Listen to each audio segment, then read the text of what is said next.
The knife sliced through the air, missing my ear by a hair's breadth. I froze, my heart pounding as I stared at my mother-in-law, Jane, who stood there with a maniacal grin, brandishing the cake knife like a weapon. "Oh, I'm so sorry, Ava dear," she cooed, her voice dripping with false sweetness. My hand must have slipped. "Here, let me cut you a slice of cake." Cake. I stepped back, my hands trembling. "No thank you, Jane. I think I've lost my appetite." Matthew, my husband, rushed to my side. "Mom, what the hell? You could have hurt Ava." Jane's face crumpled into a mask of innocence. "Oh, Matthew, don't be silly. It was an accident. Ava knows I'd never hurt her intentionally, don't you, dear?" I bit my tongue, fighting the urge to scream. This was supposed to be a joyous family gathering to celebrate Matthew's promotion, but leave it to Jane to turn it into a nightmare. "I think we should go," I whispered to Matthew, tugging at his sleeve. He nodded, his jaw clenched. "Yeah, I think that's best. Dad, we're heading out." George, Matthew's father, looked up from his plate, bewildered. "But you've barely touched your food. What's the rush?" "Ask your wife," Matthew snapped, grabbing our coats. As we made our way to the door, Jane's saccharine voice followed us. "Leaving so soon? But I made your favorite dessert, Matthew. Don't you want to stay?" I could see the conflict in Matthew's eyes. He loved his mother despite her quirks, but he loved me too, and I knew he was torn. "We'll take some to go, Mom," he said finally, his voice strained. Jane's eyes narrowed, but she plastered on a smile. "Of course, darling. Let me wrap that up for you." As she disappeared into the kitchen, I turned to Matthew. "We can't keep doing this," I hissed. "Your mother is out of control." He ran a hand through his hair, sighing. I know. But what can I do? She's my mother." "She's a menace," I retorted. "And if we don't do something, she's going to destroy our marriage." Before Matthew could respond, Jane reappeared, holding a Tupperware container. "Here you go, sweetie. I made sure to give you an extra large piece." As Matthew took the container, Jane's eyes locked with mine, the hatred in her gaze unmistakable. "Drive safe now," she said, her voice sickly sweet. "And Ava dear, do try to be more careful around sharp objects. We wouldn't want any accidents." I felt a chill run down my spine as we left the house. In the car, I turned to Matthew. "You heard that, right? That wasn't just me." He sighed, starting the engine. "I heard it. Look, I'll talk to her, okay? She'll come around eventually." I snorted. "Yeah, right? And pigs might fly." As we drove home in tense silence, I couldn't shake the feeling that this was just the beginning. Jane had always disliked me, but tonight felt different, more dangerous. I glanced at the Tupperware container on my lap, suddenly suspicious. "Matthew, pull over." "What? Why?" "Just do it." He complied, and I got out of the car, opening the container. The smell hit me first, acrid and wrong. I dumped the contents onto the grass and gasped. "Matthew, look at this." He came around the car, his eyes widening as he saw the cake. It was laced with something, tiny white crystals that definitely weren't sugar. "Oh my God," he whispered, "she wouldn't?" But we both knew the truth. Jane had crossed the line, and there was no going back.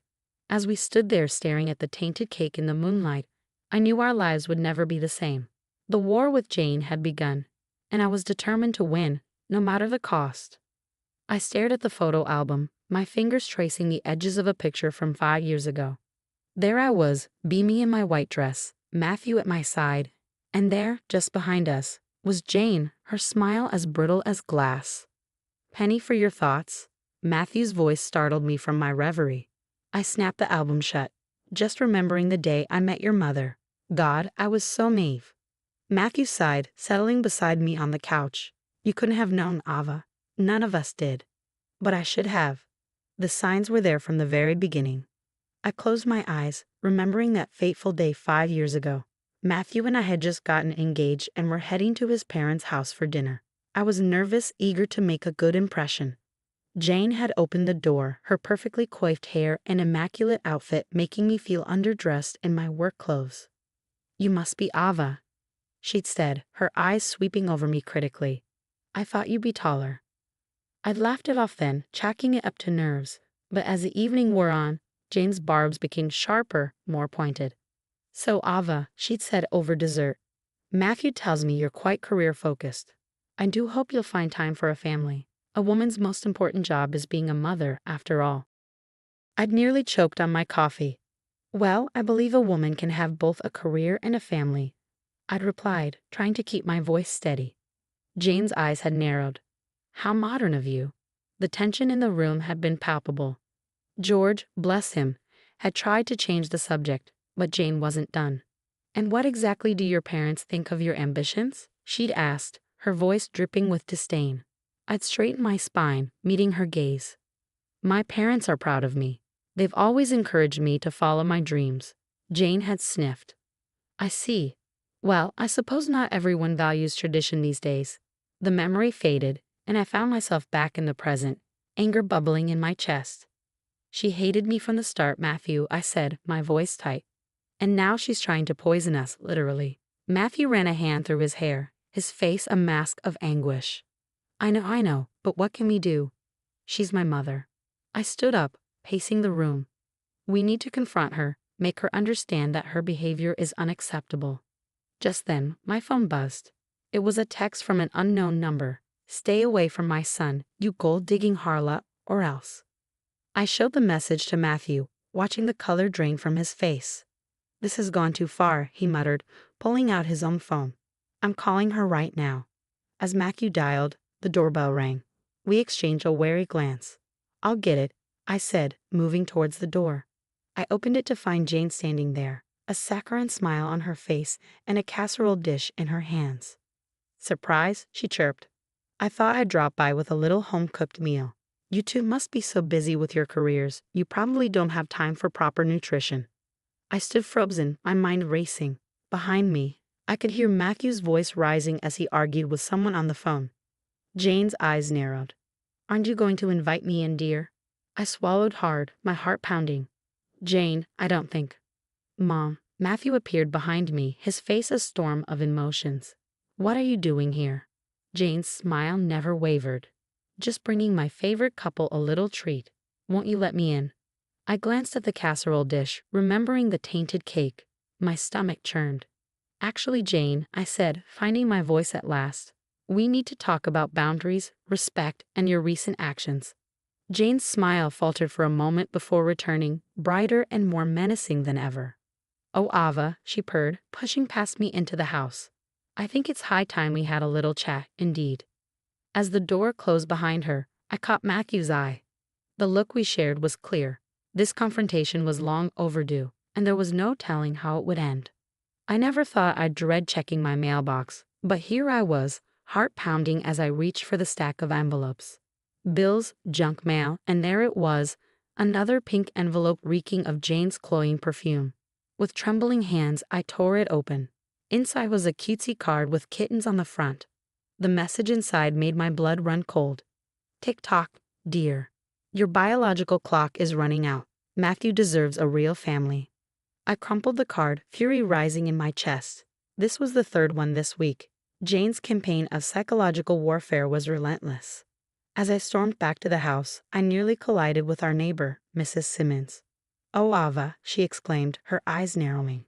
I was just coming to see you. I forced a smile. Hi, Mrs. Simmons. What can I do for you? She pursed her lips. Well, I couldn't help but notice that poor Jane has been looking after your garden lately. It's so kind of her, considering her health issues. I blinked, confused. I'm sorry, what? Mrs. Simmons tutted. Don't play dumb, dear. Jane told us all about how you've been neglecting her, refusing to help with her doctor's appointments, and ignoring her calls. It's shameful, really, she declared. My jaw dropped. That's not true at all. Jane has been. Save your excuses, Mrs. Simmons cut me off. We all know the truth. You're too wrapped up in your career to care about family. No wonder you haven't given Matthew children yet. She turned on her heel and marched away, leaving me stunned and humiliated on my own doorstep. Inside, I found Matthew at the kitchen table, his head in his hands. Matt, I said softly, what's wrong? He looked up, his eyes red-rimmed. My boss called. Apparently, someone's been sending anonymous emails to the company claiming I'm unstable and unfit for my position. They're considering letting me go. My heart sank. Oh, Matt, I'm so sorry. Do you think? He nodded grimly. It has to be her. Who else would do this? I sank into the chair beside him, my mind reeling.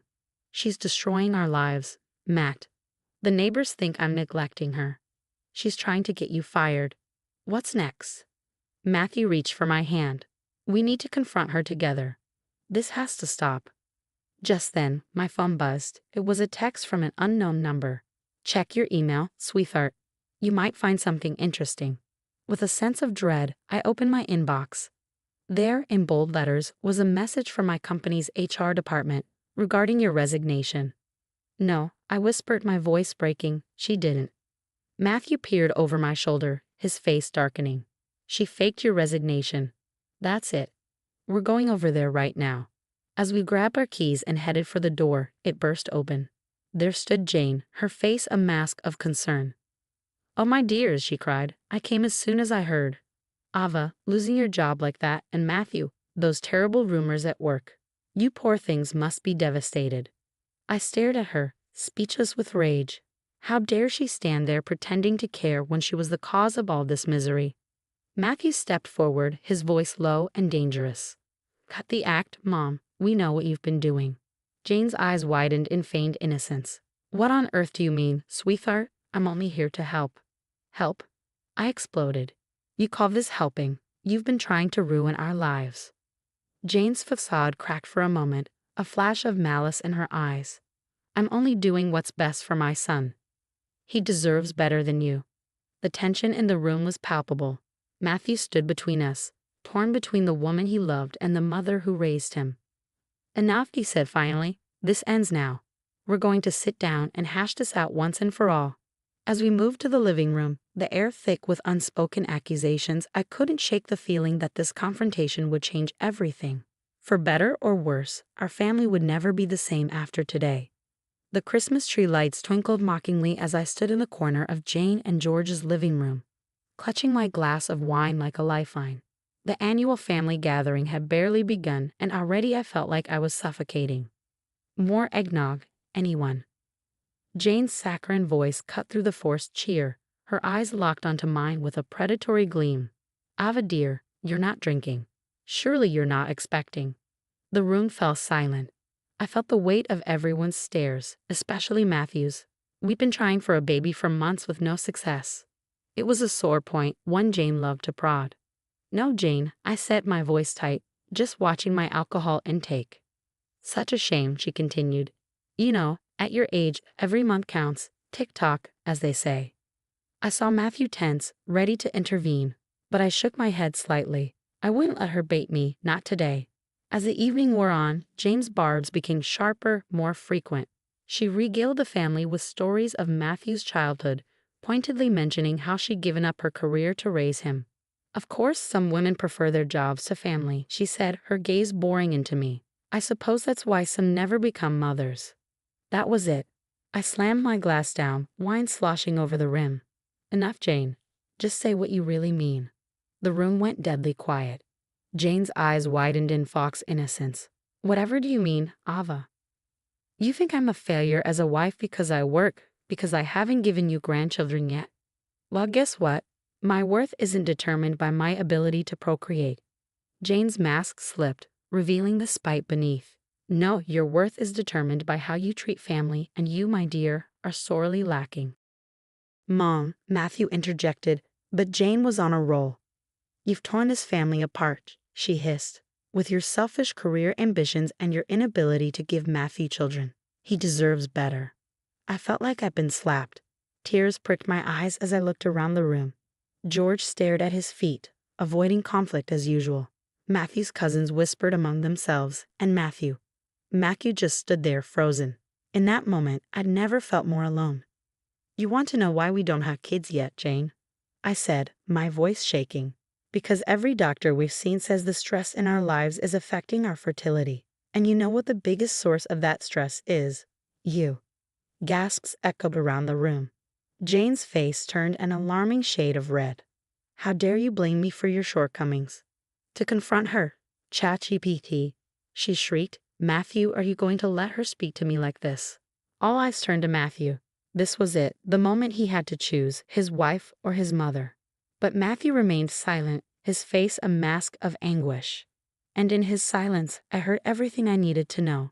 "Merry Christmas, everyone," I said quietly, grabbing my coat. "I think it's best if I go." As I walked out into the cold night air, I heard footsteps behind me. I turned, half hoping to see Matthew. Instead, it was George. "Ava, wait," he said, his voice gentle.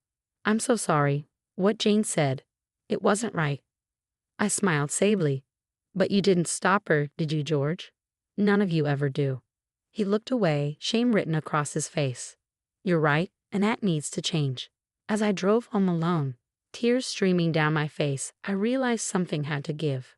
I couldn't keep living like this, caught between my love for Matthew and the toxicity of his family. It was time to make a choice, and as the Christmas lights faded in my rearview mirror, I knew exactly what I had to do. I sat on our living room couch, staring at the packed suitcase by the door. 3 days had passed since the Christmas disaster, and Matthew still hadn't come home. My phone buzzed, another text from him. "I'm sorry, I need more time." More time for what? To choose between his wife and his mother? The thought made my stomach churn. A knock at the door startled me. I opened it, half expecting to see Matthew. Instead, I found myself face to face with George. "Ava," he said, his voice heavy with concern. "May I come in?" I nodded, stepping aside. George entered, his eyes landing on my suitcase. "You're leaving?" he asked, alarm evident in his tone. I shrugged, fighting back tears. "I don't know, maybe. I can't keep living like this, George." He sighed, sinking into an armchair. "I understand, and that's why I'm here. It's time we talked about Jane." My heart raced. Was this another ambush? But George's next words shocked me to my core. "I'm leaving her, Ava. I filed for divorce." I gaped at him, struggling to process this information. "What? But why now?" George's eyes met mine, filled with remorse and determination. "Because I've been a coward for far too long. What Jane did at Christmas was the last straw. I've enabled her behavior for years, and it stops now." He reached into his pocket, pulling out a small notebook. "I've been keeping track of Jane's episodes, the lies, the manipulation, everything. I thought maybe if I documented it, I'd find the courage to confront her." I took the notebook from him, flipping through the pages filled with dates and detailed accounts of Jane's actions. "George, it's the truth, Ava," he said, his voice breaking. "I should have stood up to her years ago, but I was too afraid. I'm so sorry for everything she's put you through." I nodded, tears streaming down my face. "Thank you, George. This means more than you know." He reached out, squeezing my hand. "You're a good person, Ava. You deserve better than this. And so does Matthew." As George left, I felt a glimmer of hope. Maybe this was the beginning of the end of Jane's reign of terror. Maybe, just maybe, we could all find some peace. Later that evening, I sat down with my phone, my heart heavy with uncertainty. I needed to talk to Matthew to tell him everything George had said. But as I dialed his number, the door creaked open and Matthew walked in, looking exhausted. "Ava," he said, his voice soft and full of regret. "I'm so sorry. I didn't know what to do." I stood up, walking over to him. "Matt, we need to talk." George was here. He filed for divorce from Jane. Matthew's eyes widened in shock. "He did?" I nodded, holding up the notebook. "He's been documenting everything. The lies, the manipulation, all of it. He wants to make things right." Matthew sank into the couch, his head in his hands. I can't believe it. After all these years, I sat down beside him, taking his hand. "Matt, we can't keep living like this. I love you, but something has to change. We need to stand up to her together." But I never did, until now. As George flipped through the pages, recounting incident after incident, I felt a mix of vindication and horror. Jane's toxicity ran deeper than I ever imagined. "Does Matthew know?" I asked, my voice barely above a whisper. George shook his head. "Not yet. I wanted to tell you first, to apologize for not standing up for you sooner, and to ask for your help." "My help?" "Yes, Matthew, he's struggling, Ava. Jane's got her claws in deep. He needs us, both of us, to show him the truth." Just then, my phone buzzed again. Another text from Matthew. "I'm coming home. We need to talk." I showed George the message, my heart pounding. "He's on his way." George stood, determination etched on his face. "Good. It's time we face this as a family, a real family." As we waited for Matthew, I felt a strange mix of hope and fear. Could this be the turning point we needed? The sound of a key in the lock made us both turn. Matthew walked in, his eyes widening at the sight of his father. "Dad, what are you doing here?" George stepped forward, placing a hand on Matthew's shoulder. "Son, we need to talk about your mother." Matthew's face hardened. "If you're here to defend her—" "No," George interrupted. "I'm here to tell you the truth. All of it." For the next hour, George laid it all out. Years of manipulation, lies, and toxic behavior. Matthew listened in stunned silence, his face a storm of emotions. When George finished, Matthew turned to me, his eyes brimmy with tears. "Ava, I'm so sorry. I had no idea it was this bad." I took his hand, squeezing it gently. "It's not your fault, Matt, but we can't go on like this. We have to make a choice." Matthew nodded, a new resolve in his eyes. "You're right. Both of you are. It's time we stood up to Mom together." As the three of us sat there planning our next move, I felt a glimmer of hope. The road ahead would be tough, but for the first time in years, I didn't feel alone in this fight. George cleared his throat. "There's one more thing you both should know. I've decided to divorce Jane." The room fell silent as the weight of his words sank in. This was it, the point of no return. Whatever happened next would change our family forever. I looked at Matthew, seeing the same mix of fear and determination in his eyes that I felt. We were at a crossroads, and the path we chose would define our future. So I said, my voice steady despite my racing heart, "What do we do now?" The courthouse loomed before us, a monolithic symbol of the battle we were about to face. George's hand trembled as he clutched the divorce papers, his face a mix of determination and fear. Matthew stood beside him, jaw clenched, while I hovered nearby, my heart racing. "Are you sure about this, Dad?" Matthew asked, his voice barely above a whisper. George nodded, his eyes steely. "It's time, son. We can't let her toxicity poison our lives any longer." As we climbed the steps, a familiar voice rang out behind us. Well, well, what a touching family outing. We turned to see Jane, her lips curved in a cruel smile. She was impeccably dressed as always, but there was a wild look in her eyes that sent chills down my spine. "Mom," Matthew started, but Jane cut him off with a wave of her hand. "Save it," she spat. "I know what this is. You're all conspiring against me, my own family, turning their backs on me." George stepped forward, his voice steady. "Jane, this isn't a conspiracy. It's the consequence of your actions. We're here to file for divorce." Jane's face contorted with rage. "Divorce? You can't divorce me. I've given you everything, my youth, my dreams, my life. And you've taken just as much from us," I found myself saying, surprising even myself with my boldness. Jane's eyes locked onto mine, blazing with hatred. "You," she hissed, "this is all your fault. You've poisoned them against me." Before I could react, Jane lunged at me, her manicured nails raking across my face. I stumbled backward, shocked by the sudden attack. Matthew jumped between us, restraining his mother as she thrashed and screamed. "Let go of me. She's ruined everything. Our family, our lives." Security guards rushed over, pulling Jane away. As they escorted her off, she turned back, her face a mask of venom. "This isn't over," she snarled. "I'll destroy you all for this betrayal." Inside the courthouse, we sat in stunned silence, waiting for our turn to file the papers. My cheeks stung where Jane had scratched me, a physical reminder of the emotional wounds she'd inflicted over the years. "I'm so sorry, Ava," Matthew murmured gently, touching my face. "I never thought she'd— God, what have we done?" I took his hand, squeezing it reassuringly. "We're doing what's right, Matt. It's not easy, but it's necessary." George nodded, his face ashen. "I should have done this years ago. Maybe then." He trailed off, but we all knew what he meant. Maybe then things wouldn't have gotten this bad. Maybe we could have salvaged some semblance of a normal family. As we waited, my phone buzzed incessantly.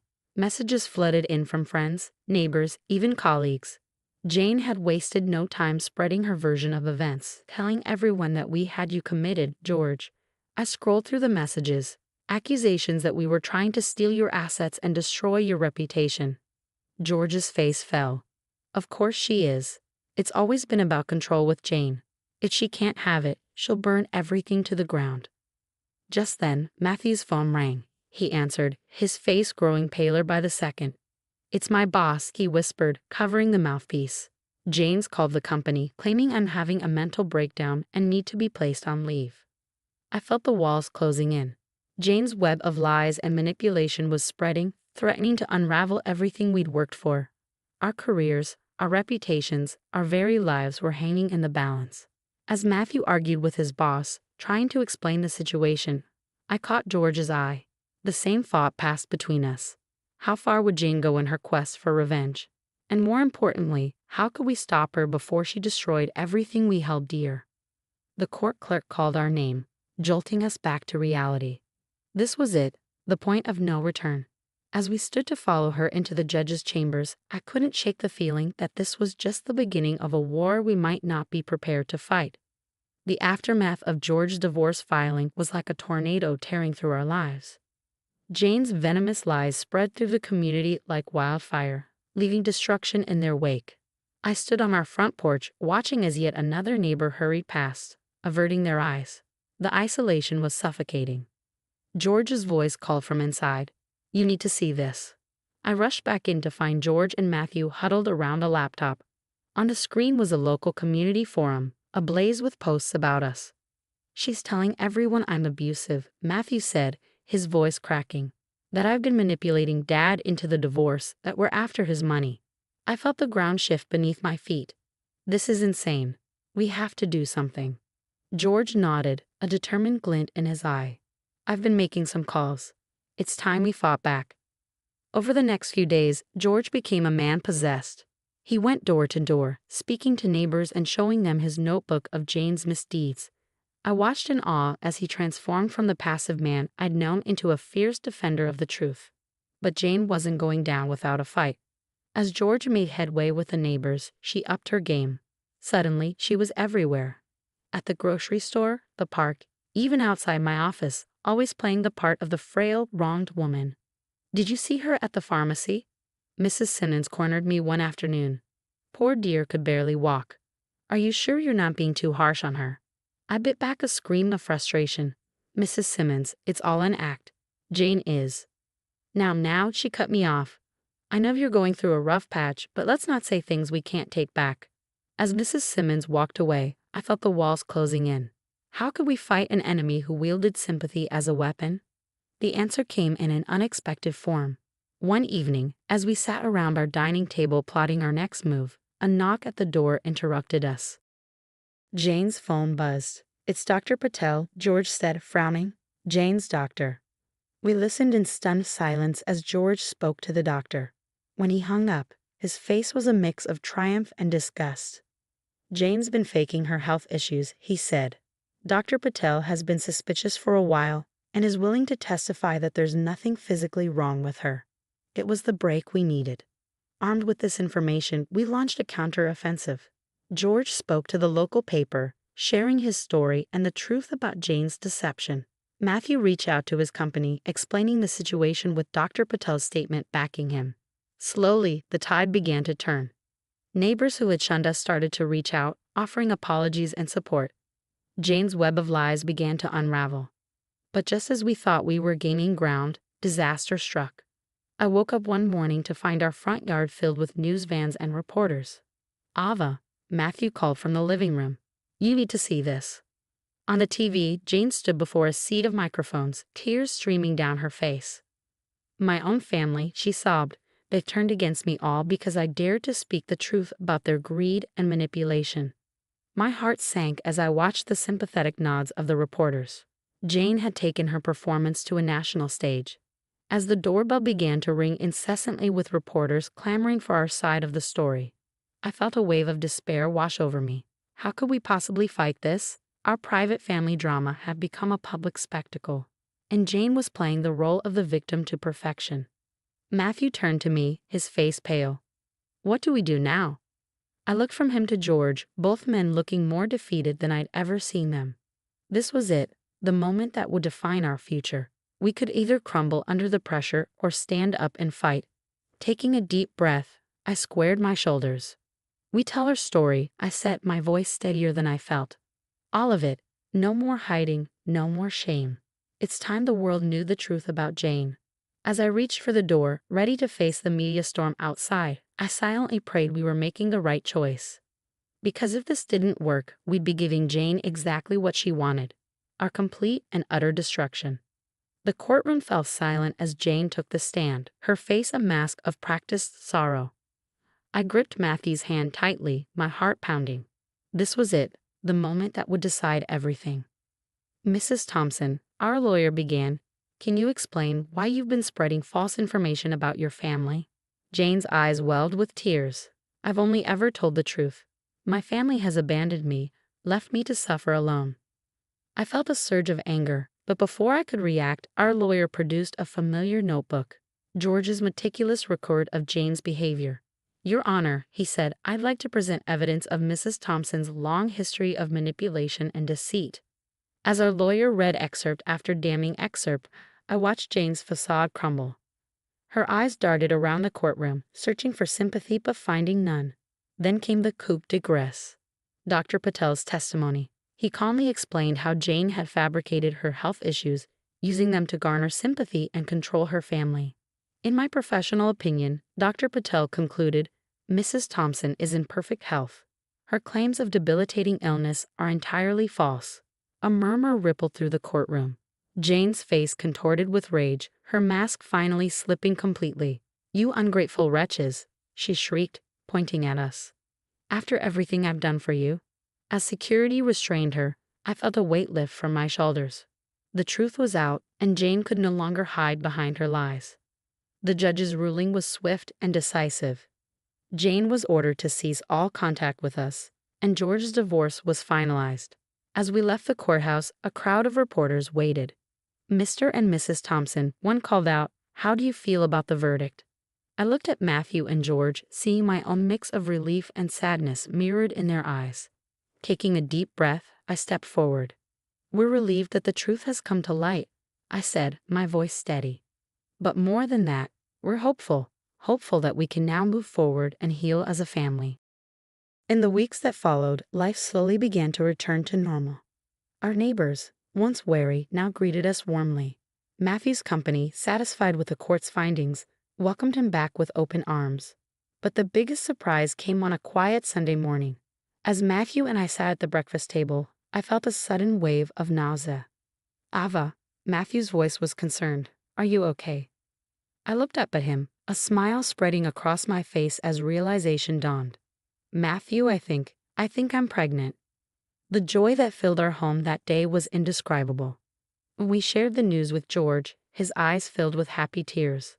Life finds a way, he said, hugging us both, even in the darkest times. As I stood there surrounded by the love of my family, I realized something profound. The ordeal with Jane, as painful as it had been, had made us stronger. We had faced the storm together and come out the other side, battered but unbroken. Months later, as I held our newborn daughter in my arms with Matthew and George by my side, I felt a sense of peace I'd never known before. We had weathered the worst and emerged victorious, not just over Jane's toxicity, but over the fear and doubt that had plagued us for so long. Welcome to the world, little one, I whispered, kissing her forehead. You're born into a family that knows the true meaning of love and loyalty. Matthew squeezed my shoulder, his eyes shining with pride and love. We've come so far, he murmured. George nodded, gently touching his granddaughter's cheek. And we have so much to look forward to. As I gazed at my daughter's innocent face, I made a silent promise. She would grow up knowing only love and support, free from the toxic influences that had nearly torn us apart. We had broken the cycle and in doing so, given her the greatest gift of all, a family built on trust, respect, and unconditional love.